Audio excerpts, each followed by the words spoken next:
ಜನರಿಗೆ ಹೇಳೋದಾಯ್ತು, ಇವರೇನು ಮಾಡಿದ್ದಾರೆ ಅದನ್ನ ಮೊದಲು ಹೇಳಲಿ ಎಂದು ಮಹಿಳಾ ಮತ್ತು ಮಕ್ಕಳ ಕಲ್ಯಾಣ ಇಲಾಖೆಯ ಸಚಿವೆ ಹಾಗೂ ಉಡುಪಿ ಜಿಲ್ಲಾ ಉಸ್ತುವಾರಿ ಸಚಿವೆ ಲಕ್ಷ್ಮೀ ಹೆಬ್ಬಾಳ್ಕರ್ ಸವಾಲು ಹಾಕಿದ್ದಾರೆ.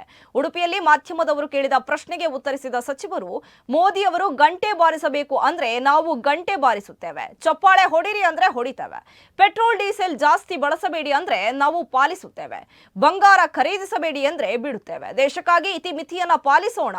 ಆದ್ರೆ ಇಂತಹ ಪರಿಸ್ಥಿತಿ ಆಗೋದಕ್ಕೆ ಕಾರಣ ಯಾರು? ಅದು ಮಾಡಿ ಇದು ಮಾಡಿ ಅನ್ನೋದೇ ಆಯ್ತು. ಆದ್ರೆ ಇವರೇನು ಮಾಡ್ತಾ ಇದ್ದಾರೆ? ಮುಂಜಾಗ್ರತಾ ಕ್ರಮವಾಗಿ ಏನು ಕ್ರಮ ತೆಗೆದುಕೊಳ್ಳುತ್ತಿದ್ದಾರೆ ಅನ್ನೋದು ಬೇಕಲ್ವಾ ಎಂದು ಪ್ರಶ್ನಿಸಿದ್ದಾರೆ.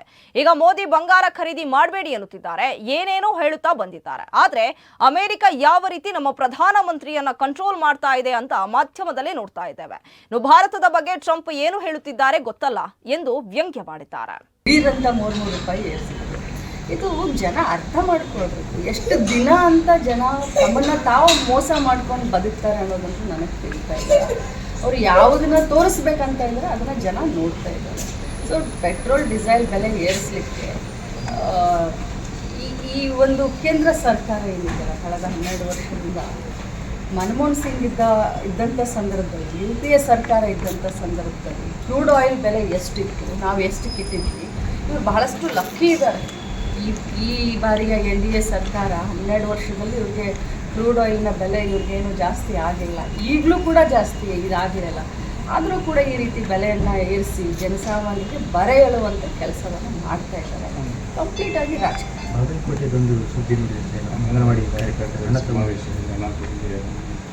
ಖಂಡಿತವಾಗ್ಲೂ ಆ ರೀತಿ ಯಾರಾದರೂ ಅಂಗನವಾಡಿಯಿಂದ ಹಣವನ್ನು ಕಲೆಕ್ಟ್ ಮಾಡಿದ್ರೆ ಖಂಡಿತವಾಗ್ಲೂ ಅಂಥವ್ರ ಮೇಲೆ ಕೇಸ್ ಹಾಕ್ತೀವಿ. ಬಟ್ ಒಂದು ಮಾತನ್ನ ಹೇಳಲಿಕ್ಕೆ ಬಯಸಿದ್ರೆ, ಏನು ಬ್ಯಾನರ್ ಅಂತ ನನ್ನ ಫೋನ್ ಹೊತ್ತಲ್ಲಿ ತಗೊಂಡಿದ್ದು ನಾನು ಮಾತಾಡೋಷ್ಟಿಗೆ ಬರ್ತಾಯಿತ್ತು. ಬ್ಯಾನರ್ಗೆ ಒಂದು ಸರ್ಕ ಅಂತ ಹೇಳ್ತಾರೆ. ಖಂಡಿತವಾಗ್ಲೂ ನಾವು ಯಾವ ಅಂಗನವಾಡಿಯಿಂದಲೂ ಹಣ ನಾವು ತೆಗೆದುಕೊಂಡಿಲ್ಲ. ನಾವು ಇದನ್ನು ನಮ್ಮ ಅಡ್ಮಿನ್ ಕಾಸ್ಟ್ನಲ್ಲಿ ನಮ್ಮ ಹೆಡ್ ಆಫೀಸ್ನಿಂದ ನಾವು ಇದನ್ನು ಖಂಡಿತವಾಗ್ಲೂ ಏನಾದರೂ ಈ ರೀತಿ ಆಗಿದೆ ಅಂತ ಯಾರಾದರೂ ಅದನ್ನು 1,000 ರೂಪಾಯಿ ಕಲೆಕ್ಟ್ ಮಾಡಿದರೆ, ಅದು ಯಾರೇ ಕಲೆಕ್ಟ್ ಮಾಡಿದ್ರು ಅವ್ರ ಮೇಲೆ ನಾವು ತನಿಖೆಯನ್ನು ಖಂಡಿತವಾಗ್ಲೂ ಮಾಡ್ತೀವಿ. ನಾನು ಕ್ಲಿಯರಾಗಿ ತಮ್ಮ ಮುಖಾಂತರ ಹೇಳಲಿಕ್ಕೆ ಬಯಸ್ತೇನೆ, ನಾವು ಹೆಡ್ ಆಫೀಸ್ನಿಂದ ನನ್ನ ಅಡ್ಮಿನ್ ಕಾಸ್ಟ್ನಿಂದ ನಾವು ತುಮಕೂರಿನಲ್ಲಿ ಸಾಧನಾ ಸಮಾವೇಶನ ಆಗ್ತಾಯಿದ್ದೇವೆ. ಇಡೀ ವಿಶ್ವದಲ್ಲಿನೇ ಅತ್ಯಂತ ಯಶಸ್ವಿಯಾಗಿ ಜನಸಾಮಾನ್ಯರಿಗೆ ಗ್ಯಾರಂಟಿಯನ್ನು ಕೊಟ್ಟಂಥ ಸರ್ಕಾರ, ಜೊತೆಯಲ್ಲಿ ಅಭಿವೃದ್ಧಿ ಮಾಡಿದಂಥ ಸರ್ಕಾರ. ಸೊ ಇದನ್ನೆಲ್ಲ ನಾವು ಒಂದು ಸಾಧನಾ ಸಮಾವೇಶ ಅಂತ ಬರುವಂಥ 20ನೇ ತಾರೀಕು ಬುಧವಾರ ಮ್ಯಾಮ್, ಈಗ ಇಲ್ಲಿ ಉಡುಪಿ ಜಿಲ್ಲೆಯಲ್ಲಿ ಕೆಲವೊಂದು ವರ್ಗಾವಣೆ ವಿಚಾರವಾಗಿ ಒಂದು ಆಡಿಯೋ ಕಾಂಗ್ರೆಸ್ ಯುವ ಮುಖಂಡರಿಂದ ಹರಿದಾಡಿದೆ.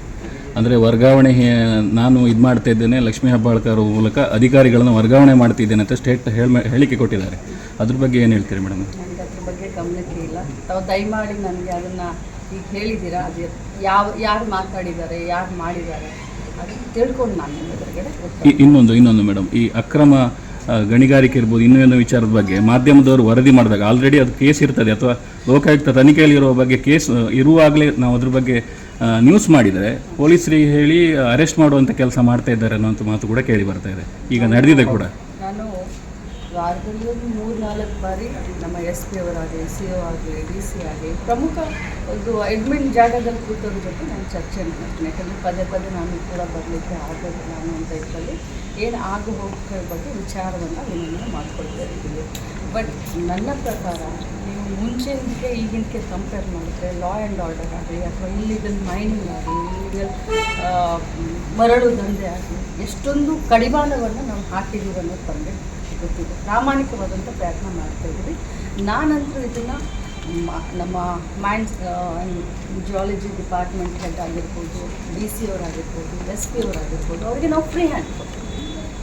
ಏನು ಯಾರು ಇಲ್ಲೀಗಲ್ ಆಗಿ ಮಾಡ್ತಾರೋ ಅದು ನಿರ್ದಾಕ್ಷಿಣ್ಯವಾಗಿ, ಅದು ಯಾರೇ ಇರಲಿ ಅದಷ್ಟೇ ಹೋಗೋದು.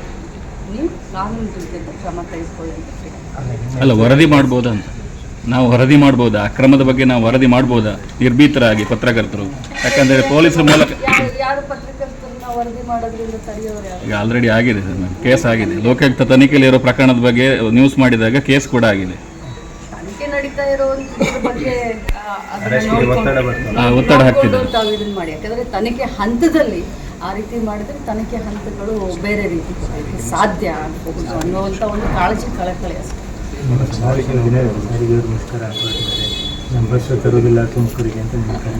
ನನಗೆ ಅದ್ರ ಬಗ್ಗೆ ಗೊತ್ತಿಲ್ಲ. ಸಾರಿಗೆ ಸಚಿವರನ್ನು ಕೇಳಿದ್ರೆ ಉತ್ತರ ಸಿಕ್ಕಬಹುದು. ಯಾಕಂದರೆ ಆ ಇಲಾಖೆ ಬಗ್ಗೆ ನನಗೆ ಅಷ್ಟೊಂದು ತಿಳುವಳಿಕೆ ಇಲ್ಲ.